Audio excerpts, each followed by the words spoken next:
un poquito de lo del examen del próximo 4 de marzo, creo que es jueves 4 de marzo. Entiendo que, no sé si el calendario ya lo pasaron, pero creo que el día lunes tienen ustedes exámenes, lunes, miércoles y viernes, y después tienen la semana la primera semana de marzo, martes y jueves. Entonces, sobre eso vamos a hablar al finalizar lo poco que tenemos ya pendiente de la Corte Penal Internacional. Entonces, entre más rápido empezamos, más rápido terminamos el día de hoy. Bueno, como ya dijimos, pues el gran logro de la humanidad, un gran logro tener una Corte Penal Internacional, es, aparte de ser permanente, que sea independiente. Como se los dije a ustedes con antelación, la independencia, eso da justicia, pero cuando se quería que se dependiera de las Naciones Unidas, prácticamente no iba a haber independencia. Y eso es lo que querían los estadounidenses, los chinos y los rusos, que existiera una Corte Penal Internacional, pero sometida a las Naciones Unidas. Y eso es lo que no quisieron el resto de países, porque si se tenía sometido a las Naciones Unidas, pues efectivamente iban a ser siempre a lo que las grandes potencias requerían. Entonces, es un gran triunfo tener esta Corte Penal Internacional.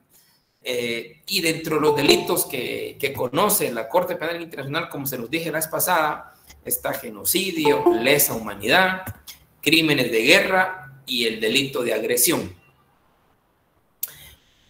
¿Qué es el genocidio? Pues el genocidio, alguna idea tenemos, pero creo que es una idea errada la que tiene la mayoría. Al considerar genocidio como una matanza, eso mucha gente yo he sabido, genocidio es matar, eso es lo que se tiene, matar, fusilar, asesinar, despedazar gente, eso es lo que se tiene como concepto de genocidio. Y quizás porque el nombre se oye como desgarrador para planteárselo y dirigírselo a una persona porque asesinó a otras personas. Pero genocidio no es eso. Genocidio no solo es matanza. Tenemos que diferenciar lo que es un asesinato, un múltiple asesinato, donde una persona puede matar a 100 personas. Un sujeto que mata a 100 personas, ¿será que es genocida? Un sujeto que mata a 1000 personas, ¿será que es genocida? ¿Cuál es la diferencia? ¿Qué es lo que tenemos que entender y darle ese matiz de diferencia frente a matanzas, frente a otros delitos atroces?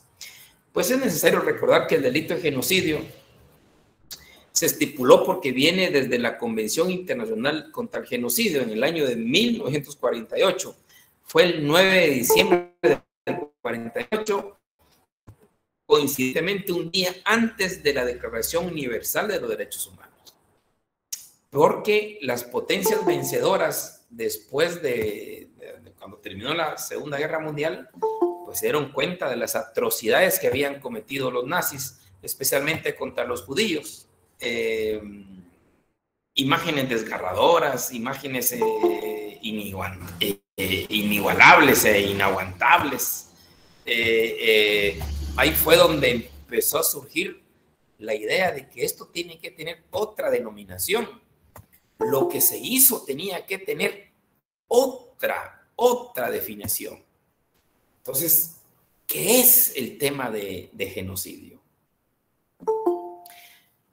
A raíz de esa convención del 48, que vale la pena hacer énfasis, a raíz de esa convención del 48, se obliga a todos los estados de las Naciones Unidas a regular dentro de sus legislaciones internas, sus códigos penales, el genocidio como una figura nueva.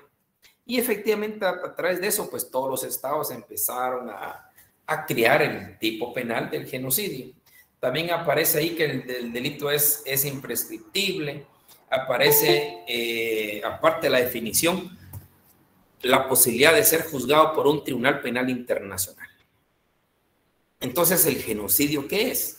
Lo tenemos acá en nuestro Código Penal, o sea, no vamos a inventarnos el agua azucarada.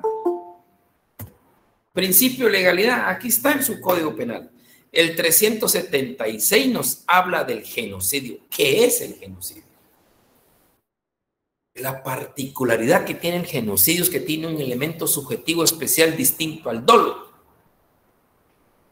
¿Y eso qué es? Pues eso es lo que vamos a ver en teoría jurídica de delito, pero empezando existe un elemento subjetivo ahí especial, que es, comete genocidio el que tenga como propósito, ojo, ese propósito es la gran diferencia de cualquier otro delito. La palabra propósito. Con el propósito, dice. Propósito, su propósito es esto. Voy a matar a todo mundo, a esta gente, con un propósito. Si no tiene ese propósito, no es genocidio, es matanza, es lesa humanidad, es cualquier otro delito atroz o múltiple asesinato, cualquier cosa. Pero si tiene ese propósito, eso es algo que va más allá. Si tiene ese propósito, dice, ¿cuál es el propósito? El de destruir total o parcialmente a un grupo. Ojo, es su propósito. O sea, la diferencia es, hay un sujeto que mata a 1000 personas sin ese propósito, no es genocidio. Ahora, aquel sujeto que mató a 10 personas con ese propósito, es genocidio. O sea, el propósito es lo más importante aquí, porque el propósito lo que requiere es el ánimo que tiene de destruir total o parcialmente a un grupo. Si el propósito es, o la razón de matar a esta gente sin ni un propósito de destruir total o parcialmente un grupo, sino solo matar a miles de gentes por matarlas, no es genocidio. Y ahí nos confundimos porque creemos que genocidio solo es matanza, y no. Es cualquier acto que se haga con ese propósito de destruir, de desaparecer un grupo. Con el propósito de desaparecer un grupo. Ese es el objetivo.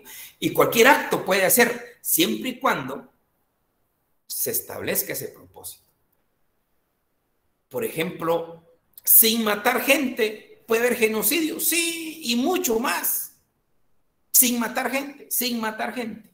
¿Cómo logramos un genocidio sin matar gente? Bueno, primero, tener el propósito de destruir total o parcialmente a un grupo.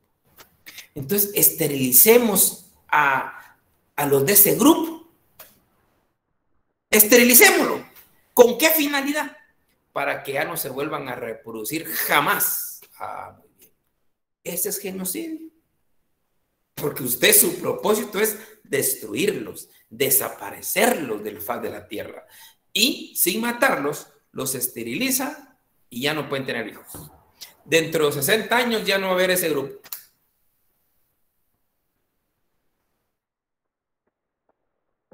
Ese es el genocidio. También separar niños y niñas, por ejemplo. O hacer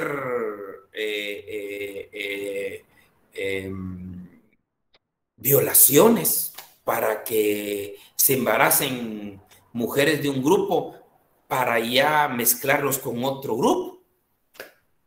Con eso también es genocidio, siempre y cuando lleve la intención, el propósito de destruir totalmente ese grupo, porque imaginémonos que existe un grupo ZX, pongamos, un grupo Z, por no nombrar a ninguna particular, un grupo ZX que vive independiente, que viven solo ellos, un grupo de 100 personas o 1000 personas, o tienen una colonia, solo ellos, se mezclan entre ellos, se casan entre ellos, tienen su cultura, su historia, su sangre, su raza, todo ese grupito, y usted no los quiere. Y lo peor que ellos no se relacionan, no se mezclan con nadie más que son un grupito. Ahí empieza el genocidio. Entonces usted dirá, bueno, voy a provocar violaciones para embarazar a tantas personas, tantas mujeres, para que ellos ya se mezclen. ¿Cuál es su propósito? Desaparecer al grupo. Ese ya es genocidio.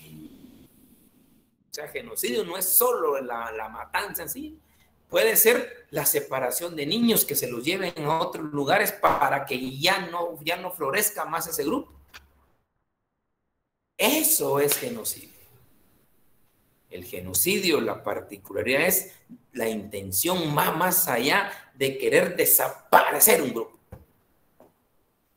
Usted puede matar a 10,000 personas, pero si no tiene esa intención de desaparecer, sino simplemente por un conflicto o lo que sea, mata, pero sin esa intención de desaparecer, existe ese odio racial, no es genocidio. Y aquí viene con la diferencia con lesa humanidad, porque lesa humanidad regularmente, y además así lo dice la jurisprudencia de la Yugoslavia, lesa humanidad son acciones generalizadas o sistematizadas por parte de los gobernantes de un Estado o líderes políticos de un Estado. Líderes. Que ellos hacen acciones generalizadas o sistematizadas, dándole bien en el sistema para neutralizar o atemorizar a la población civil. El tema del delito de lesa humanidad es que este delito se multiplica. Se puede cometer lesa humanidad por diferentes acciones. Y puede ser la matanza en sí, que el gobernante o un líder político de un gobierno diga, bueno, matemos a mucha gente, pero sin aquel propósito del genocidio, ¿va? Sin ese propósito del genocidio. Matemos a mucha gente solo para entender que aquí mandamos nosotros. Ahí hay lesa humanidad. No genocidio, porque él no tiene la intención de desaparecer su grupo, su gente, porque él pertenece a esa gente. No tiene intención simplemente de amedrentar o asegurar que él tiene el poder. Es lesa humanidad. O querer matar a ciertos personajes o ciertas profesiones sistemáticamente. Eso es genocidio. Eso es lesa humanidad. Pero la lesa humanidad también se da por violaciones forzadas, en forma generalizada o sistemática, por desapariciones forzadas, por persecuciones también se puede dar el delito de lesa humanidad. Esto es sin el propósito anterior. Este es solo en forma generalizada o sistemática para amedrentar a la población. Y es ahí donde ellos tienen todo el poder y se necesita que venga un ente internacional. Recordemos que el ente internacional, que es la Corte Penal Internacional, se basa en la complementariedad, que lo que rige es que primero permite que el Estado juzgue. Pero en estos casos, cuando ese gobernante es todopoderoso y que no puede haber nada contra él y que no puede procesar a nadie, no se puede procesar a nadie, ahí sí entra la Corte Penal Internacional. Eso es lo interesante de la Corte Penal Internacional, que quizás algún día esta Corte Penal Internacional se pueda trasladar a otros tipos de delitos que se tienen dificultad de ser juzgados en los estados, posiblemente. Lo bueno es que esta corte apenas empieza, tiene 20 años, pero tiene que ir modificándose en un momento dado, pero es un gran paso para la humanidad. El siguiente tipo penal que conoce la Corte Penal Internacional es lo relativo a los crímenes de guerra. Al entender los crímenes de guerra, valga la redundancia, vamos a comprender muchas cosas que yo sé que en su cabecita están floreciendo. Por ejemplo, El crimen de guerra siempre lo explico con utilizando una frase coloquial que todos lo hemos dicho, todos. Y lo peor que creemos en esa frase, cuando decimos en el amor y en la guerra, todo se vale, eso decimos, lo hemos dicho. En el amor, en la guerra, todo se vale. Pues no es cierto. Quizá en el amor sí, pero en la guerra no. En la guerra tiene normas. La guerra tiene normas.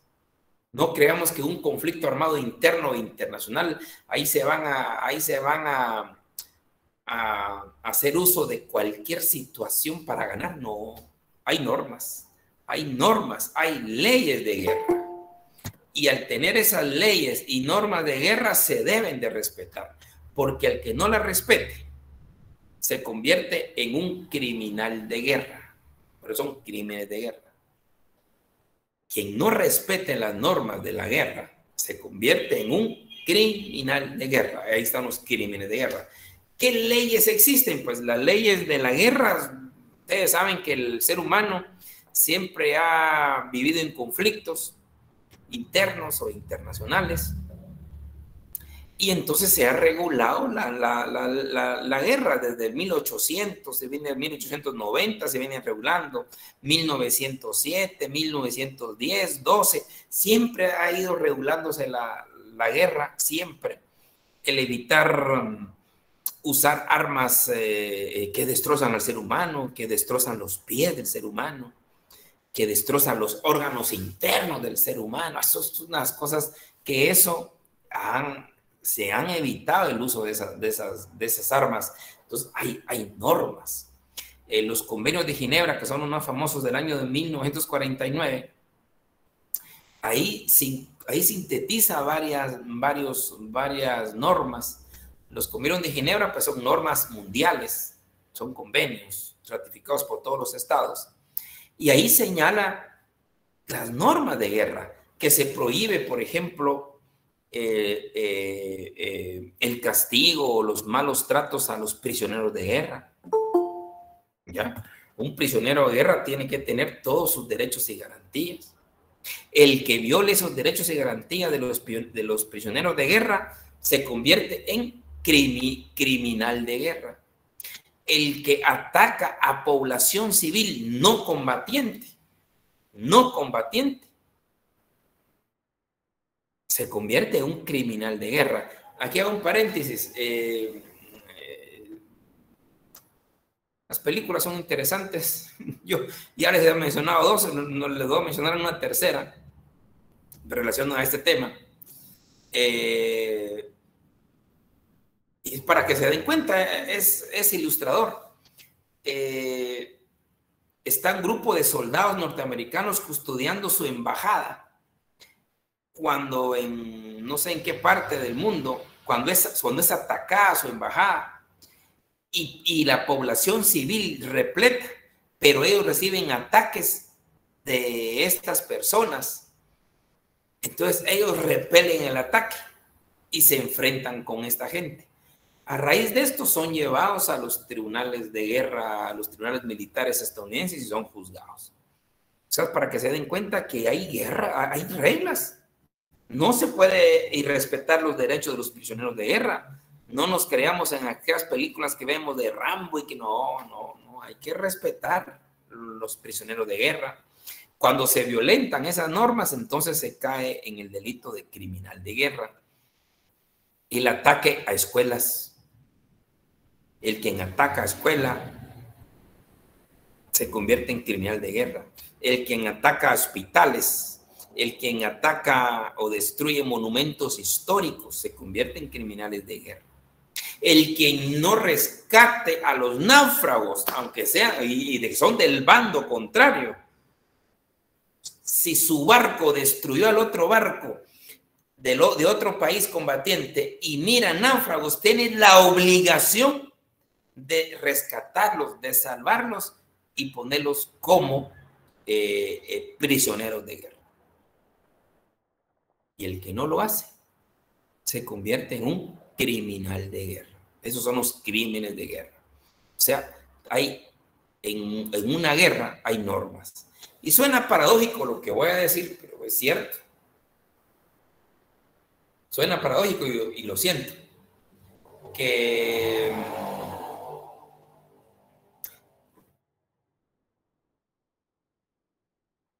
cuando se da esto y con estas leyes, se trata de ser un poco más humano en los conflictos armados internos e internacionales. Porque al menos hay normativas que defienden al ser humano, especialmente vencido, derrotado, enfermo o herido, a la población civil. Ahí entra mucho la Cruz Roja Internacional, porque la Cruz Roja Internacional es el sistema de protección de derechos humanos en conflicto armado interno e internacional. Cuando no hay conflicto armado interno ni internacional, entra el sistema de protección internacional de derechos humanos. Pero aquí entra el derecho internacional humanitario. Y ahí está la la Cruz Roja Internacional. Que la Cruz Roja Internacional está inmiscuida en todos los conflictos, velando por heridos, por enfermos, por náufragos, por población civil y por esos monumentos históricos, y velando para que se evite usar armas que hacen daño y que están prohibidas en la humanidad. Es paradójico, porque un balazo, obviamente, ¿va?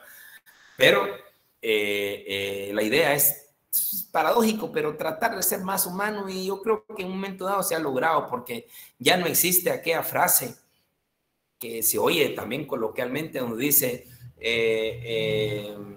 vamos a crear la guerra sin cuartel. Eso no existe. Una guerra sin cuartel significa vamos a atacar sin prisioneros de guerra. Eso nunca puede existir.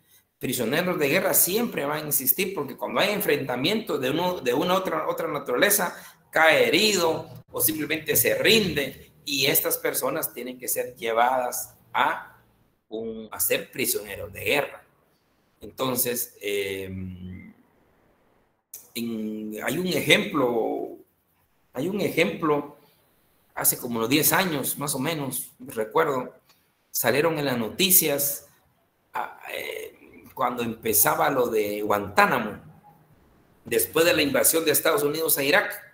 Ahí Estados Unidos logró aprender a varios prisioneros de guerra, y todavía están ahí en Irak, en Guantánamo. Y me recuerdo que en esa época fue noticia mundial cuando una pareja de soldados norteamericanos maltrataban,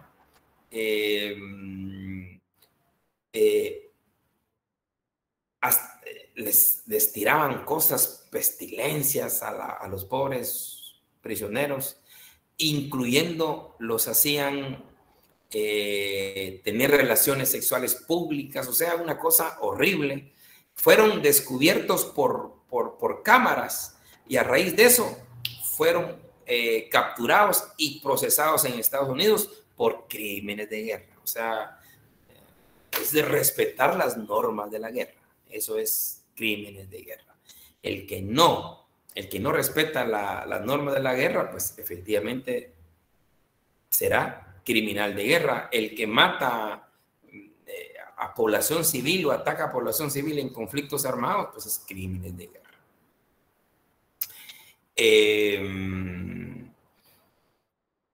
Y de último, pues tenemos el otro delito de agresión. Miren, el de agresión fue hasta el año 2017 donde ya se puso de acuerdo la Corte Penal Internacional. Recordemos que esto es nuevo. Entonces, el delito de agresión, lo que significa, llegaron a la conclusión, es que en concreto la invasión, es la invasión que hace un estado a otro estado. Es invadir. Es como que Bukele diga, bueno, vamos a anexar Guatemala a El Salvador porque esa tierra es nuestra, y nos invade. Ahí Bukele se va por criminal de guerra. Y miren lo importante de la Corte Penal Internacional. en ese ejercicio hipotético, ¿verdad? Es puro hipotético. ¿Quién juzgaría a Bukele en Salvador y en Guatemala si él mandaría todo ese territorio? Por eso la importancia de la Corte Penal Internacional. La Corte Penal Internacional, pues, ha sido bastante criticada, ha tenido varios problemas y uno de ellos ha sido el propio gobierno de Estados Unidos o los estadounidenses.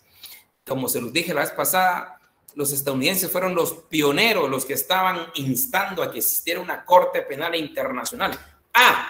Pero con la condición que ellos la controlaran. Y eso fue lo que el otro grupo no quiso. Y dijo, vamos a crear un tribunal, pero independiente de las Naciones Unidas. Y eso ya no le gustó a Estados Unidos y por eso Estados Unidos se alejó totalmente de la Corte Penal Internacional y ha sido un bloqueo, porque ha bloqueado tanto a la Corte Penal Internacional derivado de unos convenios bilaterales que firmó con muchos países. Muchos países firmaron los convenios bilaterales entre Estados Unidos y cada uno de los países con la idea de bloquear la Corte Penal Internacional. ¿Y cómo se bloquea? Pues estos convenios bilaterales lo que dicen es que en caso que la Corte Penal Internacional requiera a un ciudadano estadounidense, este Estado está obligado a entregárselo primero a Estados Unidos. Así es. Entonces, ha tenido, y ustedes pueden buscar noticias de la Corte Penal Internacional y van a encontrar una cantidad de bloqueos de parte de Estados Unidos. Últimamente creo que hubo uno directamente entre el fiscal de la Corte Penal Internacional con Estados Unidos. Y de plano, como está de moda quitarle visa, pero le quitaron la visa. Pero esos son los bloqueos que ha tenido la Corte Penal. Yo creo mucho en la Corte Penal Internacional, creo mucho en esa independencia internacional que no pertenezca a las Naciones Unidas. Creo mucho en la permanencia. Hay muchos que la critican y puede tener razón porque ya llevamos 20 años. Este año cumplimos 20 años. Para Guatemala cumplirá 10 años porque empezó en el 2012. Pero mi esperanza es que un día esa competencia de la Corte Penal Internacional quizás se pueda ampliar a otros delitos, a otros crímenes que le hacen daño a la población, porque un Estado a veces no es competente, no tiene la capacidad. Cuando se puede tener mucho poder, no se puede. Es ahí donde se necesita un ente internacional como la Corte Penal Internacional, que sea de paso. Primero permite, primero se abstiene, no puede hacer nada hasta que vea que en la justicia interna es imposible juzgar, no existen los métodos, las condiciones, o simplemente existe una negligencia o miedo al actuar. Es ahí donde sí entra la Corte Penal Internacional. Ya van 20 años, pero confiamos en que se siga la Corte Penal Internacional y quién quita que vaya a un momento en que pueda hacerse para otros delitos que creo que tanta falta le hace. Don Emerson. Licenciado, perdone, la Corte Penal Internacional fue fundada en el 98, dijo la vez pasada, y empezó a investigar, digamos, a llevar casos en el 2002. Y dijo empezó algo vigente. Empezó a ser vigente en el año 2002. Ajá, y en el 2012 me recuerdo que dijo que se había dictado la primera sentencia, y en ese mismo año fue que se anexó Guatemala, o ¿cómo está la asunto? Así es, en el 2012, Guatemala suscribió el Estatuto de Roma, se adhirió a la Corte Penal Internacional, y en ese año 2012, pues, salió sentenciado el primer caso, que es Lubanga. Lubanga era un militar del Congo que por crímenes de guerra, porque recolectaba menores de edad para el servicio militar. Primer caso de la Corte Penal Internacional, y creo que ha conocido unos 3 o 4 casos más. Esas son las críticas que tiene la Corte, porque es muy poco caso a todos los años, pero no es fácil en el ámbito internacional. Hay muchas aristas en cada uno de de los estados no es tan fácil. Pero yo confío y de veras le tengo una fe a la justicia internacional, porque es el apoyo de todas las naciones frente a una pequeña población que a veces necesita ese auxilio, ese apoyo internacional. Entonces yo creo que van a pasar muchos años, quizás nuestros nietos van a ver otro tipo de justicia ya internacional, que tanta falta le hace. Don Alan Galvez. Buenas noches, licenciado. Una consulta. ¿La Corte Penal Internacional también pudo haber juzgado a Ríos Montt? Mire, don Alan, se recuerda que yo les dije que la Corte Penal Internacional empieza a funcionar en el año 2002 y les manifesté que se basan en principio de legalidad, principio de no retroactividad. Para Guatemala hasta en el año 2012, o sea, solo los casos que se ocurran a partir del año 2012 en adelante puede conocer la Corte Penal Internacional, antes no. Gracias, licenciado. Ok.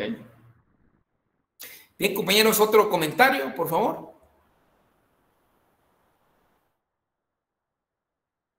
Bien, entonces vamos a hablar sobre el examen y con eso concluimos.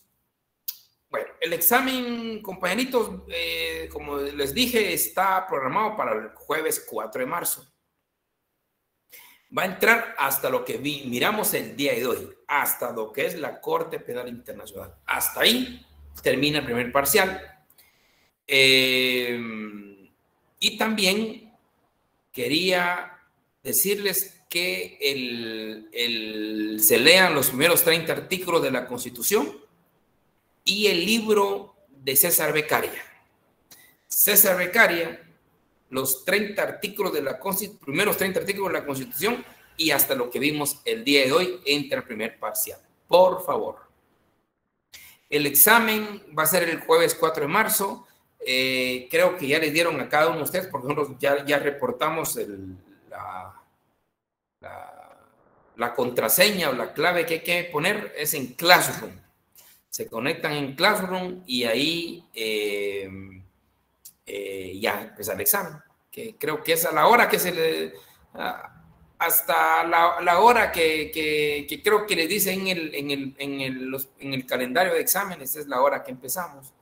No es tan difícil porque a la larga la situación no permite hacer un poquito más exigente, ¿verdad? Pero la idea es que cada uno pues se vaya esforzando para su propio conocimiento. ¿Estamos, compañeros? ¿Cuánto tiempo va a durar el examen, licenciado? La hora que se les asigna. No se preocupen. Muy bien, muchas gracias. Lic, buenas noches, solo con una consulta. El libro de César Beccaria, ¿hasta qué página más o menos? No. Todo. Todo. Todo, doña Melanie. Es para su cultura. Le va a encantar, va a ver. Le va a gustar. Gracias. Bueno. Lic, buenas noches. Sí, don Carlos. Sí, buenas noches. Mucho gusto, Lic. Disculpe, ¿es en Classroom, es en el que creamos de primero, Lic? ¿O va a ser otro nuevo? Perdón. En el primero. ¿Cómo es en el primero? El que tenemos ahí en clase. Uy, no sé, es que a ustedes les mandan el calendario y les dicen de una vez a qué clave es. Ustedes se meten ahí a esa clave en Classroom. Ok, muchas gracias, Lic. Miren, Buenas noches. estoy hablando con gente que es pero super pilas, hombre, me extraña. Yo los admiro mucho a ustedes, he visto yo. Doña Melanie.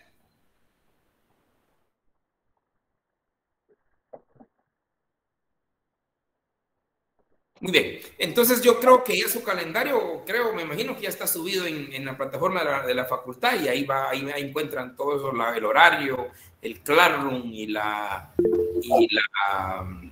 clave para ingresar. Doña Karen. Buenas noches, licenciado. Fíjese que el tercer semestre aún no tenemos publicado nuestro horario de exámenes.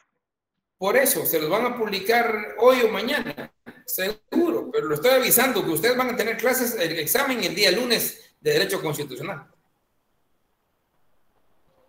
Bueno, licenciado, gracias. Sí, no se preocupen. Bueno, jovenazos, pasen buena noche. Nos miraríamos entonces a la hora del examen. Durante los exámenes no tenemos clase, no se preocupen. Mejor estudien. Nos miramos. Gracias, licenciado. Buenas noches, licenciado. Buenas noches, licenciado. Feliz noche, gracias. Cuidan ustedes. Gracias. Buenas noches, licenciado.